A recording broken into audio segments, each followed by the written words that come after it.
जय श्री राधे, जय श्री श्याम। आज हम बड़ी ही सुंदर एक कथा वर्णन करने वाले हैं। वो कथा है पद्म पुराण की। कहीं पर पद्म पुराण में एक जगह ऐसा वर्णन आया है कि राम जी ने अगस्त्य मुनि से दान लिया। अब आप विचार कर रहे होंगे कि राम जी तो राजा थे और अगस्त्य मुनि थे ब्राह्मण, तो अगस्त्य मुनि से राम जी ने क्षत्रिय होकर क्यों दान लिया? तो कथा आई, एक बार जब प्रभु श्री राम अगस्त्य मुनि के आश्रम पर गए तो अगस्त्य मुनि से दिव्य कथाओं का श्रवण किया। अब अगस्त्य मुनि से कहने लगे कि प्रभु आप ये अगस्त्य मुनि एक आभूषण जो बाजूबंद था उस आभूषण को राम जी को देने लगे। कहा कि महाराज आप ये आभूषण रख लीजिए दान रूप में। राम जी कहने लगे प्रभु ये आभूषण तो बड़ा ही विचित्र है, ऐसा आभूषण तो मैंने ऐसे मणि जड़ित ऐसे मणि तो मैंने लंका में भी दर्शन नहीं किए। प्रभु ये मणि आपको कैसे प्राप्त हुई? इतना मणि सुंदर जटित ये आभूषण बाजूबंद, प्रभु आप तो मुनि हैं, आपके पास कैसे आया? और प्रभु दूसरी बात ये है कि मैं क्षत्रिय होकर कैसे आपसे दान ले सकता हूँ? तो अगस्त्य मुनि ने समझाया कि विदर्भ देश में एक राजा राज्य करते थे और एक बार हम भ्रमण करते हुए किसी सुंदर वन में जा पहुंचे और उस तालाब के निकट एक सुंदर आश्रम, उस आश्रम में कोई जीव या कोई मुनि निवास नहीं करता। तो रात्रि में जब हम उस आश्रम में रुके और प्रातः काल जब उस तालाब के पास सुबह संध्या के लिए गए अपने नित्य क्रम के लिए, तो जाते ही देखा कि एक दिव्य विमान से कोई स्वर्ग से आता हुआ व्यक्ति दिव्य स्वरूप, मानो इतना सुंदर रूप हो, देव समान प्रतीत होता कि कोई देव हो और विमान से उतरा और उस तालाब के समीप एक मुर्दा शव पड़ा हुआ था। वो शव भी इतना सुंदर था कि जिसे देखकर मन मोह हो जाए। तो उस शव को देखा और देख करके वहां पर क्या नजर पड़ा कि वो विमान से उतरा व्यक्ति उस शव को खा रहा है। अब मैं उसके समीप गया और मैंने जाकर के पूछा प्रभु आप कौन हो और आपका ये इतना घृणित भोजन कैसे? तो उस व्यक्ति ने कहा कि उस देव समान पुरुष के शब्द हुए कि प्रभु मैं आपको क्या बताऊं, मेरा नाम है श्वेत, मतलब मैं विदर्भ देश में राज्य करता था और बड़ा ही दिव्य मैंने राज्य किया। ऐसा राज्य किया, मेरे छोटे भाई का नाम था सूरत, और जब मुझे वैराग्य हुआ तो मैं उस सूरत को अपना राज्य दे करके चला गया वन में।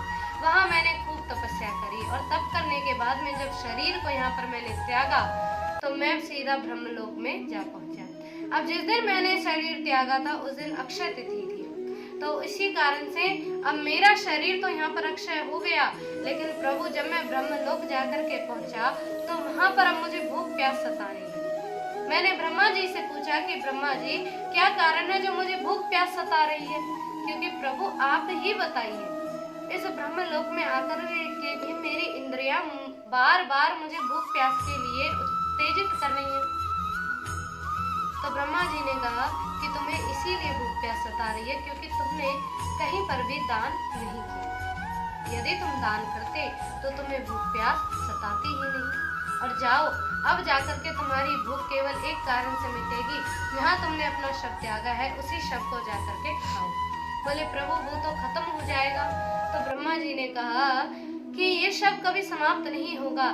तो कहने लगे प्रभु मैं सारा जीवन जब तक ब्रह्मलोक में रहूंगा क्या ऐसा ही भोजन करता रहूं, कोई निवारण नहीं? तो ब्रह्मा जी ने कहा कि निश्चिंत रहो श्वेत, 100 वर्ष पूरे होने पर जब अगस्त्य मुनि तुम्हें मिलेंगे उन्हें तुम कुछ दान करना और दान होते ही तुम्हारा वो शरीर भी दिव्य लोक में समाहित हो जाएगा। अब राजा श्वेत कहने लगे कि हे महाराज 100 वर्ष तो पूरे हो गए, ना जाने मुझे कब अगस्त्य मुनि के दर्शन होंगे, और जब तक उनके दर्शन नहीं होते तब तक मेरा ये जीवन भी सफल नहीं हो पाएगा। अगस्त्य मुनि ने कहा तो आपके 100 वर्ष पूरे हो गए क्योंकि मैं ही अगस्त्य मुनि हूँ। जब अगस्त्य मुनि ने ये शब्द कहे तो राजा श्वेत उनके चरणों में गिर पड़े और प्रणाम करते हुए कहा कि प्रभु ये बाजूबंद आप ले लीजिए। अब अगस्त्य मुनि कहने लगे कि इस बाजूबंद का हम क्या करेंगे, ये दान हम कैसे ले सकते हैं? लेकिन फिर भी राजा श्वेत ने अगस्त्य मुनि को वो बाजूबंद दान में दिया। तो अगस्त्य मुनि ने उस बाजूबंद को जैसे ही दान में लिया कि उसी समय राजा श्वेत का जो शरीर शव अवस्था में वहाँ पड़ा था तो उसी अवस्था में वो दिव्य रूप से आलोकित हो गया और इधर राजा श्वेत वे विमान में बैठकर ब्रह्मलोक को चले गए। अब अगस्त्य मुनि कहने लगे कि प्रभु श्री राम से कि हे प्रभु आप स्वयं ही बताइए, अब इस आभूषण का हम स्वयं क्या कर सकते हैं, इसीलिए ये आभूषण हम आपको दान में देते हैं। तब से वो आभूषण राम जी ने अगस्त्य मुनि से दान में लिया था। तो ये कथा पद्म पुराण में उल्लेखित थे कि अगस्त्य मुनि से प्रभु श्री राम ने एक आभूषण जो बाजू बंद वो दान में लिया था। ऐसी ही अन्य दिव्य कथाओं को श्रवण करने के लिए आप आनंदित रहें, प्रसन्न रहें और ऐसी अन्य कथाओं को श्रवण करते रहें, क्योंकि राम जी के जीवन में, कृष्ण जी के जीवन में ना जाने ऐसी हजारों लीलाएं हुई हैं जिनसे अभी हम परिचित हैं ही नहीं। तो आशा है आप सभी ऐसे ही दिव्य कथाओं को श्रवण करते रहें और राम जी की अन्य लीलाओं को श्रवण करते रहें। जय श्री राधे, जय श्री श्याम।